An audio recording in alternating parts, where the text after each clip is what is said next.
I'm sitting here listening to Tahar spew some garbage, and I've said it before, and I don't say it to try to be mean spirited, but Tahar is senile. He needs to hang up the gloves. I think a lot of things he just says to double down because of his pride. I mean, I can't even listen to him anymore. He's not a scholarly person. He just makes shit up. I think I've only been listening for like a few minutes. Every little thing he said was some bullshit he made up, and that he's been proven wrong time and time again. He still says it. He keeps saying that the Babylonians were Assyrian when I proved it over and over, through secular history, through the Bible. The If you look at here on some of my playlists that criticizes a lot of Israelites, but mainly GMS, it goes into how the secular history, Sennacherib, his own history shows how the Babylonians revolted, and they were Chaldeans or Cushites. There's secular history, there's evidence that the Chaldeans were Cushites, and that they revolted for years before they took over Babylon.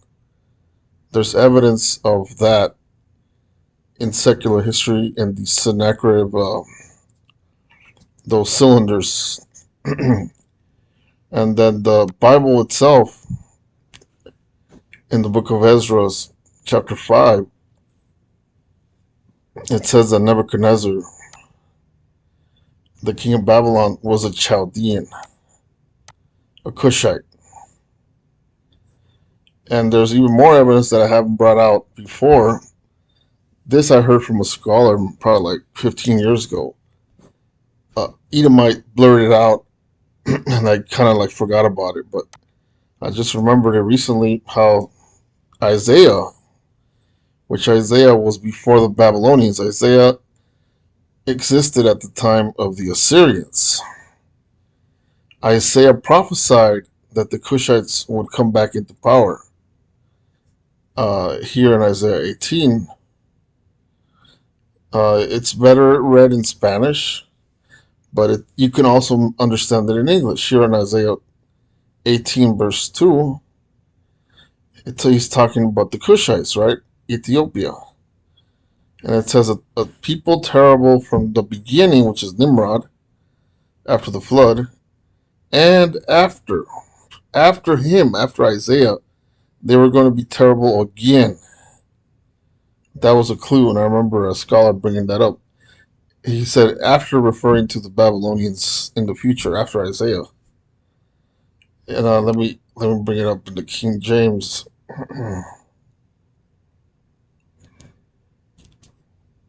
King James. Right here. It says, a people terrible from the beginning, here unto. See, that to me, that doesn't make as much sense as it does in Spanish, but that refers to they will be terrible again after the Assyrians. They'll make a comeback. Like I've also brought out, if you know the history, the Cushites were in one of the first greatest nations after the flood. So they were all over the place. They weren't just in Iraq. They ended up in Ethiopia, but they were also in Havilah, in the land of the Arabs, and then they ended up, of course, in the Horn of Africa. They were also in the southern Iraq. Even today, you'll have a few black southern Iraqis. Those are Cushites. Now, listen to. I haven't even listened to this whole video because the guy, he needs to hang up the gloves. He needs to be medicated. Now, not medic, of course, medication doesn't work. I'm just being facetious, but he just needs to retire. I mean, your own followers are listening to you, and the only reason they still follow you is because of respect. And I had a lot of respect for you. I'm losing more and more every day because of how stubborn you are.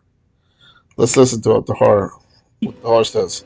Represents the Babylonians, which are also Assyrians.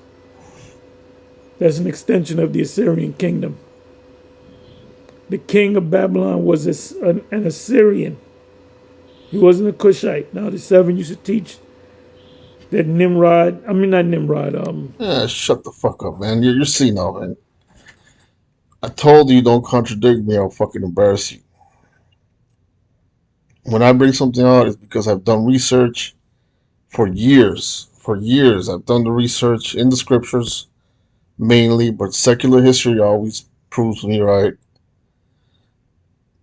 The Neo-Babylonians were Cushites. Now, they were Cushites and they took over other nations in the area of Babylon.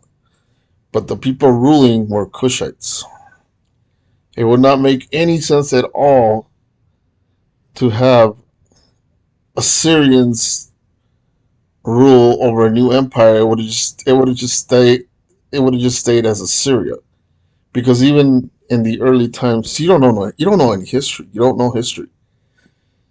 When uh when Jonah went to prophesy at Nineveh, the capital of Assyria wasn't Nineveh. That's another reason. That's another way you know that it was parabolic. Because the capital didn't become Nineveh until later, until the Israelites were deported. A little bit after that, Nineveh was made the capital of Assyria. So see, you can change capitals and it'll still be Assyria. Assyria did that like 3 or 4 times. If they wanted to change the capital to Babylon, it would have still been Assyria. The only reason it changed names of the empire is because it was a new race of people taking over, and it was the Cushites. I mean, I get frustrated, but really, I'm not even gonna listen to the rest of this crap. Just a waste of time. Every now and then, I want to sit down and listen to anyone, even an Edomite, to get edified or to learn something. But it's harder and harder over time to learn from anybody because everyone's making all kinds of mistakes, especially so-called Israelite leaders.